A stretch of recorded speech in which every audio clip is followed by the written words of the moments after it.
권한위임에 대해서 이야기를 할 텐데, 권한위임, 그 위임한다? 일 위임하는 거, 이거를 권한위임이라고 하면 너무 무겁고 어렵고 약간 그런 느낌이어서 저는, 그리고 되게 약간 좀 권위적이지 않나 그 단어가. 그래서 저는 일을 맡긴다, 이렇게 일을 그냥 일 준다.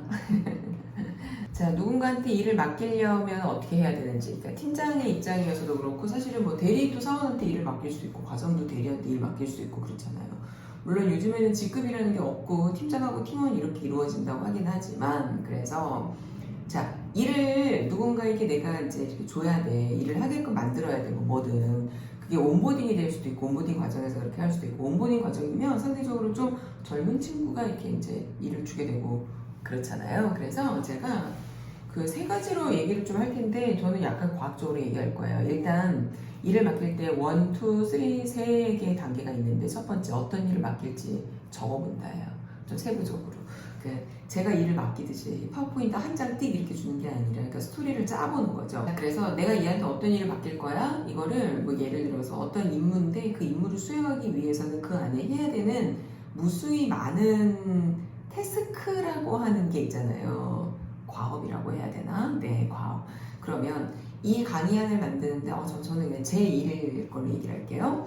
이 강의안을 만드는데 어떤 스토리에 의해서 뭐 어떻게 이제 되는 거야.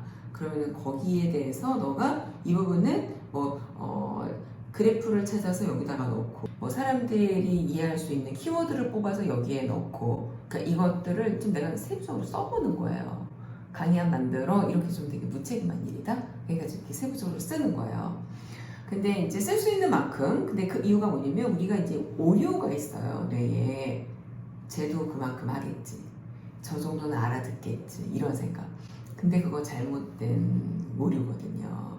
그래서 내가 좀 굉장히 구체적으로 자세하게 이제 쓰고, 이렇게 쓸 때에는 그게 과업이잖아요. 얘가 어떤 모습으로 나와야 되는지 결과치도 함께 씁니다. 이걸 이렇게 했을 때 이게 어떠한 모습이었으면 좋겠어 라는 걸. 그러니까 사실 일을 시키는 사람 입장에서, 우리가 어릴 때 그런 말 합니다. 난 나중에 그런 거 나 사람 쓰면서 살 거야, 뭐 예를 들어서. 근데 그때도 뭐 사람들이 뭐라 그랬게요. 너 네가 할 줄 알아야지 사람한테 시킬 수 있어, 이렇게 얘기했다고요.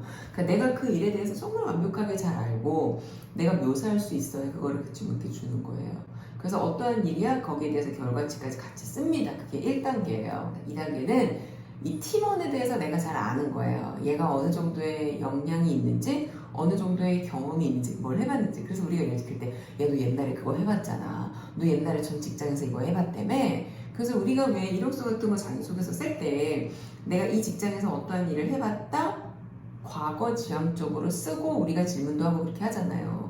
그러니까 그걸 내가 잘 알아야 돼요. 제가 뭘 했더라? 야, 너 할 줄 아는 게 뭐야? 그러니까 이렇게 얘기한 게 아니라. 자, 그런데 업무에 대한 역량이 1번, 그 다음에 2번은 뭐냐면 지금 얘의 정서적인 상황, 이 일을 맡겼을 때 얘가 잘 할 수 있을까? 그 정서적인 상황도 내가 고려해서 내가 잘 알고 감안해서 일을 줘야 돼. 그러니까 예를 들어 이런 건데, 뭐 어떤 회사 같은 경우에는 제가 요즘 또 온보딩에 꽂혀 있었고, 온보딩 공부 되게 많이 하잖아요.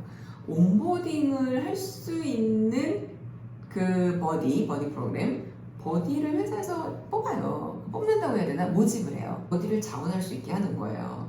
근데 버디를 자원을 해. 근데 저도 버디 같은 거 하고 싶어요. 내가 누가 있는데 좀 얘를 좀 내가 이렇게 잘 이렇게 적응할 수 있게 도와주고 싶어. 저도 그러고 싶거든요. 근데 내일이 너무 바빠. 그럼 이걸 할 수 없다고요. 그래서 이제 그 회사 같은 경우는 온보딩 프로그램에 버디로 활동하는 사람들은 그거를 그러니까 버디 업무도 업무로 봐주는 거예요. 그럼 내가 원래 이만큼 일이 있었잖아요. 그러면 그 일에서 버디만큼의 일 업무량 빼주는 거예요. 내가 지금 쟤한테 일을 줄 수 있는 상황인가? 물리적인 거, 정서적인 거. 일이 너무 많아서 스트레스 받고 있으면 안 되니까. 자, 그리고 역량에 대해서 이 친구, 얘가 이걸 할 만한 역량이 있나? 그것도 여러분 어떻게 봐야 될까? KSA라는 거 제가 얘기한 적 있죠. K, 난리지, 지식, S, 스킬, 기술, A, 애티튜드, 태도잖아요. 내가 얘한테 뭘 시켜야 된다? 어떤 역량을 갖고 있어야 된다? 근데 그 역량은 그냥 역량 이렇게 말하는 게 아니라 KSA인데, KSA 중에 얘가 뭐가 있을까? 만약에 부족한 게 있으면은 내가 채워주면 되는 거예요. 알려주면 되는 거예요. 그게 두 번째예요. 자, 그 다음 세 번째는 끊임없이 소통하는 겁니다. 그 권한위임을 할 때 일 딱 주고 끝내버리는 게 아니라 일 주고 중간에 피드백 주는 거. 그래서 일을 딱 줬어. 그리고 어느 날 너 갖고 와봐. 이렇게 해서 검사하는 게 아니라 야, 너 있잖아요. 일단 수요일까지 한번 해봐. 왜? 나 월요일날 일을 내한테 줬어. 수요일까지 한번 해봐. 그 이유는 여러분 뭘까? 한 2, 3일 되는 기간 동안 얘가 얼마나 되나 분량도 내가 체크를 한번 해보는 거예요. 그러면 그걸 딱 보고서 부족한 게 있으면 거기서 내가 피드백을 또 주고, 그리고 뭐 한 며칠 있다가 또 주고 또 주고 또 주고, 그리고 또 너 궁금한 거 있으면 얼마든지 나한테 물어봐. 자, 그러면 권한위임이라고 하는 거는 일을 그냥 쟤한테 딱 모든 그 정권을 준다, 이게 아니라 스텝 1, 2, 3로 진행이 됩니다. 첫 번째, 그 일에 대해서 내가 명확히 알아야 된다. 이 일을 하기 위해서 어떤 KSA가 필요한지도 다 알아야 된다. 그리고 이 일이 마무리됐을 때 어떠한 결과치여야 되는지도 쓴다. 쭉 써본다. 그 다음에 두 번째, 직원들, 팀원들에 대한 역량이나 정서 상태나 물리적인 어떠한 상태에 대해서 내가 잘 안다. 그리고 3번, 계속적인 피드백을 한다.